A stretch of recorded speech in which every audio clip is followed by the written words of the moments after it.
Konnichiwa, salut à tous. Aujourd'hui nous sommes à Tokyo et on va aller admirer les sakuras, mais cette fois en mode nocturne. Bien, on commence notre promenade nocturne avec le parc de Sumida. Alors nous sommes pas loin du temple d'Asakusa et pas loin de la tour Skytree non plus. Le parc de Sumida se retrouve des deux côtés de la rivière Sumida et il y a au moins 640 cerisiers qui sont alignés, avec plein de très jolies lanternes. En fait, sur les lanternes, il y a les noms des sponsors de la zone et tous ces sakuras sont illuminés le soir jusqu'à 21 h. Du coup, comme vous pouvez le voir derrière moi, il y a des centaines de gens qui en profitent pour faire hanami. Je dirais le point fort de ce spot, c'est à la fois la présence de la rivière Sumida, mais aussi de la magnifique tour Skytree. Du coup, plein de photographes en profitent pour faire des clichés 100% tradition et modernité, avec les sakuras devant et la Skytree derrière. C'est superbe.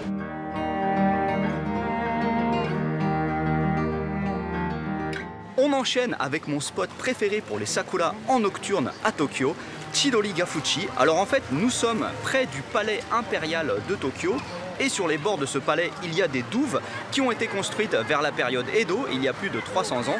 Et au bord de ces douves, il y a une grande promenade d'au moins 700 mètres de long avec plus de 260 cerisiers qui sont alignés.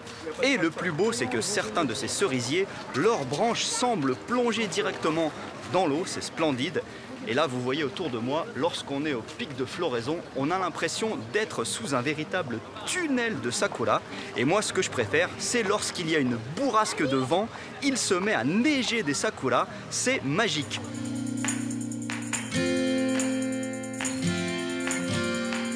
Derrière moi, il y a une sorte de petit ponton qui pour moi est peut-être le plus beau spot de Tokyo et certainement l'un des plus beaux spots du monde pour les sakuras, en tout cas en nocturne.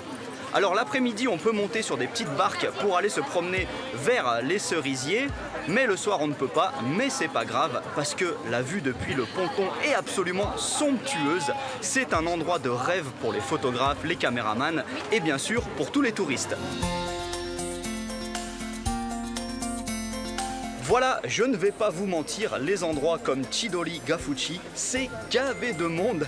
C'est l'enfer pour arriver aux premières loges et prendre de belles photos et vidéos. Mais bon, c'est le prix à payer pour assister à un spectacle tout simplement merveilleux. Allez, à plus. Ja ne.